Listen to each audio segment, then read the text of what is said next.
बहू से पत्ता गोभी की रजाई बिकवाने वाला ससुराल। ठंडी का मौसम था। सभी खेत में कामते हुए अपना अपना काम कर रहे थे। आशा घर की बड़ी बहू थी। आशा काफ़ी जिम्मेदार थी। वहीं राजेश और सचिन भी कुछ पढ़े लिखे नहीं थे, तो वो दोनों भी खेत में ही काम किया करते थे। आशा भाभी, कितनी ठंड है। अभी तो घर जाकर खाना भी बनाना है। काश कि हम सब भी अमीर होते तो हमें यूं खेतों में काम नहीं करना पड़ता। न जाने कब हमारे हालात ठीक होंगे। अरे सोनम, क्यों चिंता करती हो? हम अपनी मेहनत से पैसे कमाते हैं और ऐसा तो कभी नहीं होता कि हम रात में खाना खाए बगैर ही सो जाएं। तुम काम पर ध्यान दो। अच्छे बुरे दिन तो आते ही रहते हैं। ओ भाभी, तुम तो बस ज्ञान ही देती रहती हो, पर तुम्हें भी पता है कि हमारी जिंदगी बिल्कुल अच्छी नहीं है। लोगों के पास क्या कुछ नहीं होता, और एक हमें कि उस झोपड़ी जैसे घर के अलावा कुछ नहीं है हमारे पास। सोनम अपनी गरीबी के कारण बहुत चिंतित रहती थी। वहीं प्रीतम अपने छोटे से घर को बहुत अच्छे से साफ रखती। ऐसे ही शाम हो जाती है और सभी खेत का सारा काम करके घर वापस आ जाते हैं। फिर आशा और सोनम दोनों मिलकर रात का खाना बनाती है और सभी साथ बैठकर खाना खाते हैं। रात होते ही इस घर में हर जगह से ठंड आने लगती है। अरे राजेश बेटा, सचिन बेटा, तुम दोनों कुछ करो। हम पूरी सर्दी इस घर में नहीं रह सकते। हर दिन ठंड और बढ़ती जा रही है। माँ, मैं और सचिन रोज काम पर जाते हैं, पर हमें इतने पैसे नहीं मिलते कि अपना घर बनवा लें। हमें ऐसे ही रहना होगा। और अब तो आशा और सोनम भी काम पर जाती हैं।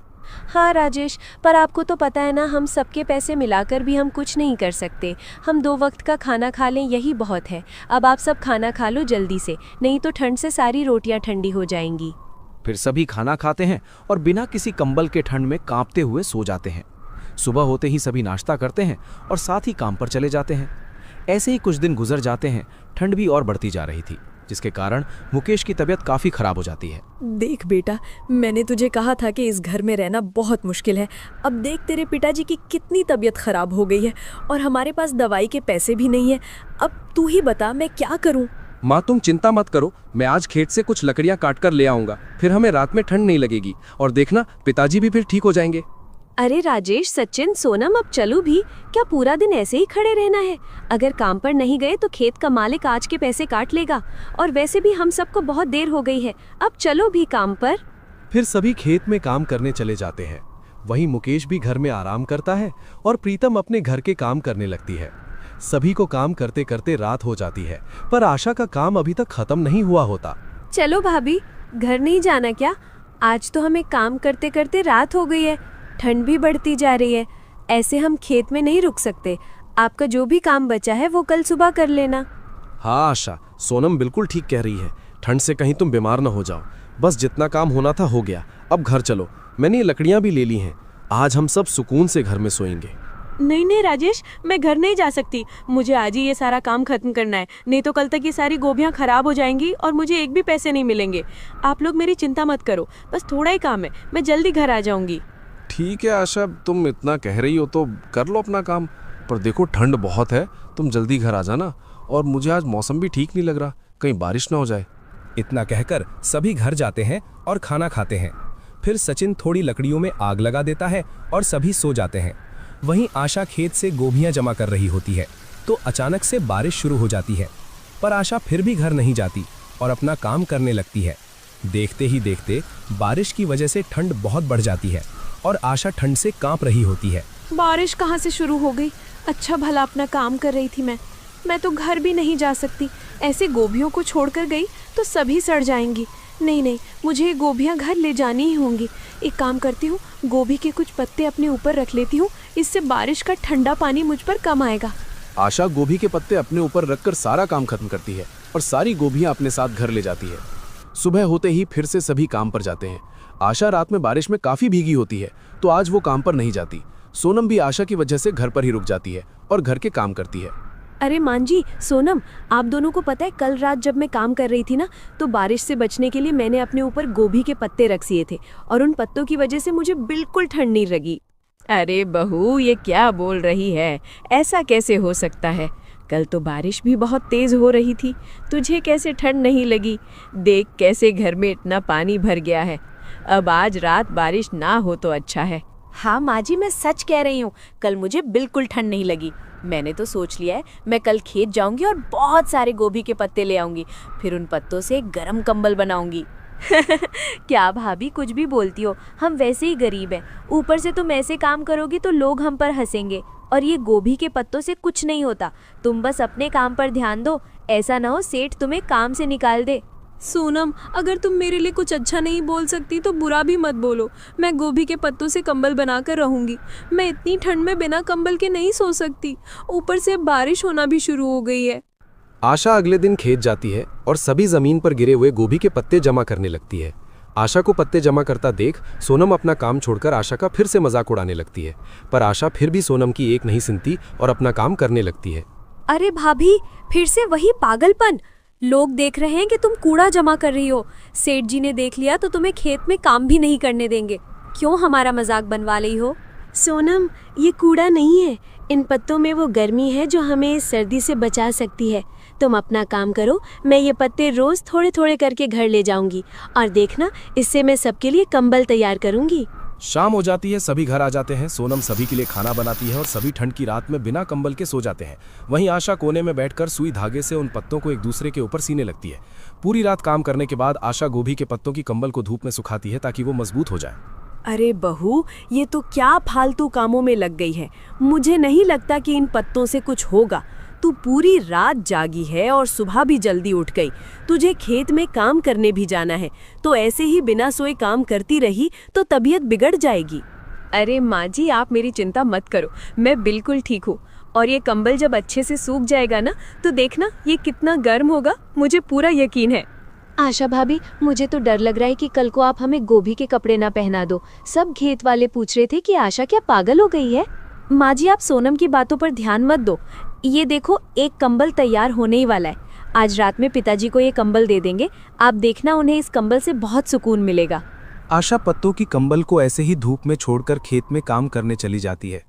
पूरा दिन सभी काम करते हैं और शाम होते ही फिर से आशा कुछ गोभी के पत्ते अपने साथ घर ले आती है। रात में सभी साथ खाना खाते हैं और फिर सोने लगते हैं। पिताजी, मैंने आपके लिए गोभी के पत्तों से कंबल बनाई थी। मुझे पूरा यकीन है कि ये कंबल बहुत गर्म होगी। आप आज रात यहीं उड़कर सो जाओ, देखना आपको बहुत सुकून मिलेगा। अरे वाह बहू, ये तो तूने बहुत अच्छा काम किया है। जैसी भी कंबल हो, थोड़ी बहुत तो ठंड कम कर ही देगी। मैं तेरी ये बनाई हुई कंबल जरूर ओढ़ूंगा। फिर मुकेश वो कंबल ओढ़कर सो जाता है। अगले दिन सुबह मुकेश उठता है तो उसका शरीर गर्माहट की वजह से काफी बेहतर महसूस कर रहा होता है। आशा की बनाई हुई कंबल काफी गर्म होती है। मुकेश को इतना खुश देखकर आशा भी बहुत खुश हो जाती है। सचिन बेटा, आज तो कमाल हो गया। इस पत्तों वाले कंबल ने तो जादू कर दिया। रात भर मुझे बिल्कुल ठंड नहीं लगी और मुझे बहुत अच्छी नींद आई। आशा बहू, तूने सच में बहुत अच्छा काम किया है। क्या सच में पिताजी? मुझे तो लगा था आशा भाभी बस वक्त बर्बाद कर रही हैं। पर अगर आपको सुकून मिला है तो ये कंबल अच्छी ही होगी। आशा भाभी, आप मेरे लिए भी बनाओगी ना ऐसी कंबल? हाँ हाँ सचिन, क्यों नहीं। देखा सोनम, मैंने कहा था ना कि ये गोभी के पत्ते काम करेंगे। अब मैं सबके लिए एक एक कंबल बनाऊंगी और फिर हमारी छत भी ठीक करूंगी। अब आशा रोज खेत से गोभी के काफी सारे पत्ते ले आती और रात में बैठकर उन्हें आपस में जोड़ देती। एक एक करके आशा ने सभी की कंबल तैयार कर दी थी। अब सभी सुकून से रात में अपनी अपनी कंबलों में सोया करते। ऐसे ही कुछ दिन गुजर जाते हैं, पर अब हर रात बारिश हुआ करती, जिसके कारण घर में कोई ठीक से सो नहीं पाता। आशा, तुमने हम सब के लिए कंबल तो बना दिए, पर इस छत का क्या करें यार? अब तो रोज रात में बारिश शुरू हो जाती है और सारा पानी घर में आ जाता है। मुझे तो ठीक से नींद भी नहीं आती। हाँ राजेश, मैं वही सोच रही हूँ। मैं इन पत्तों को लकड़ियों के साथ जोड़कर एक बड़ा छप्पर बनाऊंगी। इससे ना ठंड अंदर आएगी और ना ही बारिश का पानी। भाभी लोग हमारे बारे में क्या बोलेंगे? अभी तो किसी को नहीं पता कि हमने गोभी के पत्तों से कंबल बनाई है। जब सबको पता चलेगा कि आप पत्तों से छत बना रही हो तो लोग हम पर कितना हंसेंगे। हंसने दो सोनम, जब ये छत बन जाएगी तो तुम देखना हमें इस घर में कितना सुकून होगा और इतना सा भी पानी घर में नहीं आएगा। तुम लोगों की बात सुनना छोड़ो और मेरी छत बनाने में मदद करो। आशा धीरे धीरे पूरी छत को गोभी के सूखे और मजबूत पत्तों से ढक देती है। अब उनका छोटा सा घर अंदर से काफी गर्म रहने लगता है और इतना सा भी पानी घर के अंदर नहीं आता। वहीं दूसरी तरफ लोग आशा का बहुत मजाक बनाते हैं, पर आशा को कोई फर्क नहीं पड़ता क्योंकि वो अपने घर में बहुत खुश थी। वाह बहू, तूने तो कमाल कर दिया। बाहर इतनी तेज ठंडी हवा चल रही है, पर हमारे घर के अंदर तो बिल्कुल भी सर्दी नहीं लग रही। अगर तू नहीं होती तो हम आज भी ठंड में बिना कंबल और छत के सो रहे होते। हाँ माँ जी, आप बिल्कुल ठीक कह रही हो। अब तो घर में बिल्कुल भी ठंड नहीं होती और अब पिताजी की तबीयत भी काफ़ी ठीक हो गई है। अब दवाइयों पर हमें और पैसे खर्च नहीं करने पड़ेंगे। आशा ने पूरी छत अच्छे से बना दी थी। वहीं लोग आते जाते आशा पर बहुत हंस रहे थे। ऐसे ही रात हो जाती है। अचानक मौसम और भी खराब हो जाता है। हर तरफ काले बादल छा जाते हैं। वहीं इतनी ही देर में बारिश शुरू हो जाती है जो रुकने का नाम नहीं लेती। अरे राजेश, बाहर देख, कितनी जोरों की बारिश हो रही है। सबके घरों में पानी भर गया होगा। न जाने हमारी छत टिकेगी भी या नहीं। मुझे तो लगता है आशा बहू की सारी मेहनत इस बारिश के साथ ही बह जाएगी। आप फिक्र मत करें मां जी, इन पत्तों को मैंने इस तरह जोड़ा है कि पानी ऊपर से ही फिसलकर बाहर गिर जाएगा, पर हमारे घर में बिल्कुल भी पानी नहीं आएगा। आप बस बारिश के मजे लो। हर किसी के घर में पानी भर गया था, पर बारिश अभी भी रुकने का नाम नहीं ले रही थी। वहीं आशा अपने परिवार के साथ घर में सुकून से बैठी होती है। घर में कहीं से भी पानी नहीं टपक रहा था। वहीं सोनम भी अपनी बातों पर काफी शर्मिंदा होती है। आशा भाभी, आप मुझे माफ़ कर दो। मैंने आपका बहुत मजाक उड़ाया है। आज आपकी वजह से ही मैं इस घर में सुकून से बैठी हूँ। मैंने आपको गलत समझा, पर आपको हम सबके बारे में ही सोच रही थी। कोई बात नहीं सोनम, तुम छोटी हो। अब चलो हम सब मिलकर गरम चाय पीते हैं। आज हमें सर्दी का कोई डर नहीं है और वैसे भी बारिश हो रही है तो कल हमें काम पर भी नहीं जाना। रात में देर तक बैठकर बातें करते हैं। फिर दोनों रात में देर तक बातें करती हैं। ऐसे ही सुबह हो जाती है। मोहल्ले के लोग आशा के घर के बाहर जमा हो जाते हैं। वो सब हैरान थे कि इतनी बारिश में भी घर में पानी कैसे नहीं गया। आशा बेटी, हमारे घर में तो पूरी रात पानी गिरता रहा। हमारे कंबल भी भीग गए हैं। तुमने ये छत कैसे बनाई, हमें भी बताओ। आंटी, ये छत और कंबलें तो मैंने गोभी के पत्तों से बनाई हैं। बस इसी वजह से हमारे घर में पानी नहीं आया और आप सबके घरों में पानी भर गया। आप सबको भी कुछ करना चाहिए, नहीं तो रात में फिर से बारिश हो सकती है। आशा, क्या तुम मेरे बच्चों के लिए भी ऐसा कंबल और छत बना सकती हो? वो बीमार हो रहे हैं। तुम्हें इसके बदले में पैसे दूंगी। तुम जितने पैसे मांगोगी मैं देने के लिए तैयार हूँ। क्यों नहीं आंटी, मैं और सोनम मिलकर आप सबके लिए ये कंबल और छत के छप्पर बनाएंगे। हमें बस खेत से पत्ते लाने होंगे। मुझे आप थोड़ा सा वक्त दे दीजिए, मैं आपको जल्दी ही बनाकर दे दूंगी। आशा को पता चलता है कि हर किसी के घर में पानी भर गया है, तो वो फौरन ही खेत से पत्ते लेने चली जाती है। तेज बारिश के कारण गोभी के काफी सारे पत्ते टूटे हुए होते हैं, जिससे आशा को काफी फायदा होता है। आशा सभी पत्ते उठाकर घर ले जाती है और सभी के लिए कंबल और छत का छप्पर तैयार करने लगती है। आप सबने देखा मुझे कितने सारे ऑर्डर मिल गए हैं। इन ऑर्डर से हमें इतने सारे पैसे मिल जाएंगे कि हम कोई और बिजनेस भी कर सकते हैं। राजेश, आप देखना, मैं इन पैसों से बहुत सारी गोभी खरीदूंगी और उनसे कंबल और छप्पर बनाकर बेचूंगी। हाँ हाँ आशा, तुम्हारा जो दिल करे तुम वो करना। मुझे तो इस बात की खुशी है कि अब हमें ठंड में उस खेत में काम करने नहीं जाना पड़ेगा। आशा सभी के कंबल और छप्पर तैयार कर लेती है और सभी के घर फिर से सही हो जाते हैं। अब बारिश होने पर किसी के घर में भी पानी नहीं जाता। 4 बच्चे वर्सेस ससुराल में बहू के 100 काम। हाय री, ये क्या हो गया? मेरी फिर से एक बेटी हो गई। करण तो मुझे घर से ही निकाल देंगे। नहीं नहीं, ऐसा नहीं होना चाहिए। मैं अपनी तीनों बेटियों को लेकर कहाँ जाऊंगी? अदिति की पहले ही 2 बेटियां थीं और अब एक और हो गई थी, जिसके कारण करण और उसके घर वाले बिल्कुल खुश न थे। अदिति पूरा दिन नौकरों की तरह घर का काम करती और अपनी बेटियों को भी खुद ही संभालती। करण भी अदिति का बिल्कुल साथ नहीं देता, क्योंकि उसे भी बेटा चाहिए था। देखा बेटा तूने, इसने इस बार भी लड़की ही पैदा की है और तू मुझे बोल रहा था कि लड़का होगा। अरे बेटा, मुझे नहीं लगता कि ये हमें कभी लड़का भी दे सकती है। मैं तो कहती हूँ इसे अभी घर से निकाल दे इसकी बेटियों के साथ।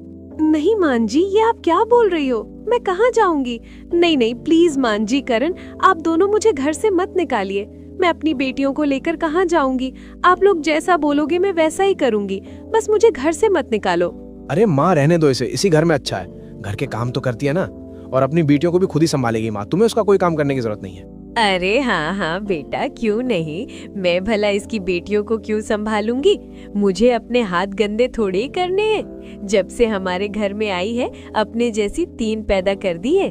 अरे अगर एक बेटा पैदा कर देती तो क्या चला जाता तेरा? माँ, इसे छोड़ो तुम, मुझे भूख लगी है। जल्दी से खाना लगवा दो। एक ही दिन तो छुट्टी का होता है, उसमें भी इसका गंदा चेहरा देखना पड़ता है। न जाने कब मेरी जान छूटेगी इससे। अदिति के घर में जरा भी इज्जत नहीं थी। आज करण की छुट्टी थी तो करण पूरा दिन घर में आराम करता है और वहीं अदिति नौकरों की तरह पूरे की सफाई करती है और साथ ही अपनी बेटियों को भी संभालती है। ऐसे ही कुछ दिन गुजर जाते हैं पर अदिति की जिंदगी में कोई बदलाव नहीं आया था। मुझे इतना समय गुजर गया इस घर में पर मेरी जरा भी इज्जत नहीं है। क्या इतना बुरा है बेटियां पैदा करना? पूरा दिन घर के काम करती हूँ पर कोई मुझसे अच्छे से बात तक नहीं करता। अरे भाई कहाँ रह गई हो? ले भी आओ नाश्ता। क्या मुझे भूखा ही ऑफिस जाना पड़ेगा? कितनी बार तुमसे बोला है जल्दी उठ जाया करो, लेकिन तुम्हें अपनी बेटियों से फुर्सत हो तो हमारे काम करोगी। जी मैं ले आई। वो तारा आज पूरी रात सोई नहीं थी तो सुबह मेरी आंख नहीं खुली। करण आप सर्वेंट को भी बोल सकते थे, वो आपको जल्दी नाश्ता बनाकर दे देती। मैं अकेली क्या क्या संभालूं। हाय री, कैसी तेरी जुबान चल रही है? थोड़ा तो ख्याल कर। अपने पति से कोई ऐसी बात करता है? और तू पूरा दिन करती ही क्या है? एक बेटा तो दे नहीं सकती, कम से कम घर के काम ही अच्छे से कर ले। माँ जी, मैंने बेटियां पैदा करके कोई बुरा काम नहीं किया। आप लोग तो हर वक्त मुझे बातें सुनाते रहते हो। मैं पूरे घर का काम अकेले ही करती हूँ, फिर भी आप सब मुझसे खुश नहीं होते। अदिति, तुम्हारी जुबान आज कुछ ज्यादा ही नहीं चल रही है। माँ से तुम कैसे बात कर रही हो? आइंदा अगर मैंने तुम्हें इस तरह से बात करते देखा ना तो चुटिया से पकड़ के घर से बाहर निकाल दूंगा। अरे भैया बस भी करो, क्या हर वक्त भाभी को बातें सुनाते रहते हो? अब इसमें भाभी की क्या गलती? ये सब उनके हाथ में थोड़ी है। चलो अब जल्दी नाश्ता करो, फिर ऑफिस भी जाना है। फिर सभी नाश्ता करते हैं और ऑफिस के लिए निकल जाते हैं। रोज की तरह अदिति आज भी पूरे घर का काम करती है और अपनी बेटियों को संभालती है। राहुल की शादी भी करीब थी तो सारा काम अदिति को ही देखना था, पर शांति अदिति को किसी काम में आगे नहीं रखती और सारी शॉपिंग खुद ही करती। देख, ये सारा सामान मैं अपनी प्यारी बहू पायल के लिए लाई हूँ। जा ये सब ले जाकर राहुल के कमरे में रख दे। और हाँ, एक भी चीज खराब नहीं होनी चाहिए, नहीं तो तेरी जान ले लूंगी। माँ जी, बुरा मत मानना, पर आपने मेरी शादी में तो ऐसा कुछ नहीं किया था। और अगर आप आज शॉपिंग पर जा ही रही थी तो मुझे बता देती, मैं भी आपके साथ चलती। अरे, मैं भला तुझ जैसी को अपने साथ क्यों लेकर जाऊंगी? अपना काला साया मेरी छोटी बहू पर भी डालना है क्या? तू बस इस घर के कामों के लिए बनी है। चल जा, अब मेरे लिए चाय बना कर ला। घर में राहुल और पायल की शादी की तैयारियां चल रही थी। वहीं अदिति को कोई किसी भी चीज में नहीं पूछता था। बस जब कोई काम होता तो सभी को अदिति याद आती है। ऐसे ही कुछ दिन गुजर जाते हैं। राहुल और पायल की भी शादी हो जाती है। दोनों एक दूसरे के साथ खुश रह रहे होते हैं। राहुल, मुझे ये तो बताओ कि अदिति भाभी को माँ जी इतना सुनाती क्यों है? क्या करण भैया ने अदिति भाभी से भागकर शादी की थी? पर करण भैया भी तो अदिति भाभी से अच्छे से बात नहीं करते। अरे नहीं पायल, ऐसा कुछ नहीं है। भैया की अरेंज मैरिज ही है। बस वो भाभी की 3 बेटियां हो गई हैं तो माँ और भैया भाभी को पसंद नहीं करते। ओह, पर ऐसा होना नहीं चाहिए। इसमें भाभी की तो कोई गलती नहीं है। लेकिन देखो, अगर मेरी भी बेटी हुई तो मैं ये फिजूल बातें बिल्कुल बर्दाश्त नहीं करूंगी। तुम पहले ही माँ जी को समझा देना। हाँ पायल, तुम टेंशन मत लो, तुम्हारे साथ ऐसा कुछ नहीं होगा। मैं भैया की तरह नहीं हूँ। हमारा बेटा हो या बेटी, हम दोनों ऐसी हमेशा साथ में खुश रहेंगे। फिर दोनों आराम से सो जाते हैं। सुबह होते ही अदिति सभी के लिए नाश्ता बनाती है और सब नाश्ता करते ही ऑफिस चले जाते हैं। पायल भी उस घर की बहू थी, पर शांति पायल को कोई काम नहीं करने देती और सारा काम अदिति से ही कहती। पायल भी ये सब देखकर अब अदिति की बिल्कुल इज्जत नहीं करती थी। अरे भाभी, मेरा यहाँ एक बैग पड़ा हुआ था, कहाँ चला गया वो? उसमें मेरा लैपटॉप और बहुत इम्पोर्टेंट सामान था। आप घर की सफाई करती हो तो आपको पता होगा। मुझे वो बैग लाकर दो। कहाँ रखा है? अरे पायल, मुझे नहीं पता तुम्हारा बैग कहाँ है। तुम्हारा जो भी सामान था मैंने सब तुम्हारे कमरे में रख दिया था। तुम्हें अपना साथ खुद संभालना चाहिए। मैं बच्चों के साथ इस घर को कितना संभालूं? अरे मैं आपसे इतने आराम से बात कर रही हूँ और आप मुझे काम करने का बोल रहे हो? मुझे माँ जी ने काम करने से मना किया है। मैं कोई काम नहीं करूंगी और मुझे बैग लाकर दो, नहीं तो अभी माँ जी को बता दूंगी। पायल, मैं तुम्हारी नौकर नहीं हूँ। आखिर तुम भी तो इस घर की बहू हो। तुम्हारा भी फर्ज है इस घर को संभालना। तुम अपने काम खुद करो। मेरे पास वैसे ही बहुत काम है करने को। पायल की तेज आवाज सुनकर शांति फौरन अपने रूम से बाहर आती है और अदिति को बहुत भला बुरा कहती है। अब तो अदिति को ये बातें सुनने की आदत हो गई थी। ऐसे ही रात हो जाती है। सभी घर आते हैं और खाना खाते ही सो जाते हैं। समय गुजरता जाता है। अदिति का उस घर में रहना अब और भी मुश्किल हो गया था। वहीं पायल का एक बेटा हो गया था। सभी पायल का बहुत ख्याल रखते और अदिति को पूछते भी नहीं। अरे वाह बहू, तूने तो बेटा पैदा किया है। मैं तो तुझसे बहुत खुश हूँ। एक तू है और एक ये अदिति है जिसने लड़कियों की लाइन लगा दी है। अब तो मैं सबको बताऊंगी कि मेरी पायल बहू से अच्छी कोई बहू नहीं हो सकती। माँ जी, आपको लड़का चाहिए था ना, देखो अब हुआ है ना। अदिति भाभी तो लड़कियां ही पैदा किए जा रही थी। माँ जी, आपको तो मानना पड़ेगा कि मैं इस घर के लिए बहुत लकी हूँ। अरे हाँ हाँ बहू, तू तो सच में हमारे लिए लकी है। कब से लड़का होने का इंतजार कर रहे थे और तूने हमें खुशी दे भी दी। मैं तो अपनी बहू से बहुत खुश हूँ। अदिति ये सब देखकर बहुत दुखी हो जाती है और वहां से चली जाती है। जब से पायल का बेटा रोहन हुआ था, अदिति और अदिति की तीनों बेटियों को कोई देखता तक नहीं था। अदिति पूरा दिन सभी के कामों में लगी रहती और वहीं पायल राहुल के साथ रोज बाहर घूमने जाती। ऐसे ही रात हो जाती है, सभी खाना खाकर अपने अपने रूम में चले जाते हैं। करण, हमारी 3 बेटियां हैं, आप मेरे साथ ऐसा क्यों कर रहे हैं? मैं पूरा दिन घर का काम करती हूँ, फिर भी आपके घर में मेरी कोई इज्जत नहीं है। सब मुझे इस घर की नौकर समझते हैं। आखिर कब तक मैं ये बर्दाश्त करूँ? देखो, मैं ऑफिस से बहुत थक कर आया हूँ, मुझे अपनी ये फजूल बातों से तंग मत करो। अगर एक बेटा पैदा कर दिया होता तो तुम्हारे साथ ऐसा नहीं होता, पर अपने साथ साथ मेरी जिंदगी भी खराब कर दी तुमने। करण, आप सबको ऐसा क्यों लगता है कि मैं जानकर बेटी पैदा करती हूँ? और अगर हमारी 3 बेटियां हैं तो क्या हुआ, वो बड़ी होकर पढ़ लिख कर कुछ बन जाएंगी, आप पर बोझ नहीं बनेंगी। अच्छा बस, मुझे ये फजूल का ज्ञान मत दो। मुझे जो करना है मैं करूंगा और तुमने अपनी इन तीनों बेटियों को मुझसे दूरी रखा करो। रात में काफी बहस करने के बाद दोनों सो जाते हैं। ऐसे ही सुबह हो जाती है। अदिति सभी के लिए टेबल पर नाश्ता लगा देती है। फिर सब नाश्ता करके अपने ऑफिस चले जाते हैं। अब अदिति अपनी तीनों बेटियों के साथ रोहन के कपड़े भी धोती और रोहन के सभी ही काम करती। वहीं अदिति घर के काम कर रही होती है तो शांति और पायल आपस में बातें कर रहे होते हैं। अरे बहू, मैं तो अब इस अदिति और इसकी तीनों बेटियों से तंग आ गई हूँ। मैं सोच रही हूँ कि अब इसको घर से निकाल ही दूँ। आप फिर मेरे बड़े बेटे का भी तो लड़का होना चाहिए ना, वो कब तक इन लड़कियों को पालता रहेगा? हाँ माँ जी, वैसे आप कह तो ठीक रही हो, लेकिन अगर आप भाभी को घर से निकाल दोगी तो घर के काम कौन करेगा? हमें फ्री में नौकरानी मिली हुई है, तो रहने दो ना भाभी को। हाँ बहू, ये तो तूने बिल्कुल ठीक कहा है। अगर तू कहती है तो इसे घर में रहने देती हूँ, लेकिन मैं अपने करण की दूसरी शादी तो करवा कर ही रहूंगी। इसके साथ तो कभी नहीं रहने दूंगी करण को। जो करना है करो, मुझे क्या, बस अदिति भाभी को घर से नहीं जाने दूंगी। अच्छा है, मुझे फ्री की नौकरानी मिली हुई है, भला मैं भाभी को घर से कैसे जाने दूं? अदिति शांति और पायल की सारी बातें सुन लेती है, लेकिन किसी को कुछ नहीं बोलती और अपने काम करने लगती है। ऐसे ही रात हो जाती है। करण और राहुल घर आ जाते हैं। सभी साथ बैठकर खाना खा रहे होते हैं। अरे करण बेटा, देख अब तो तेरे छोटे भाई का भी बेटा हो गया है, पर तेरी तो 3 बेटियां ही हैं।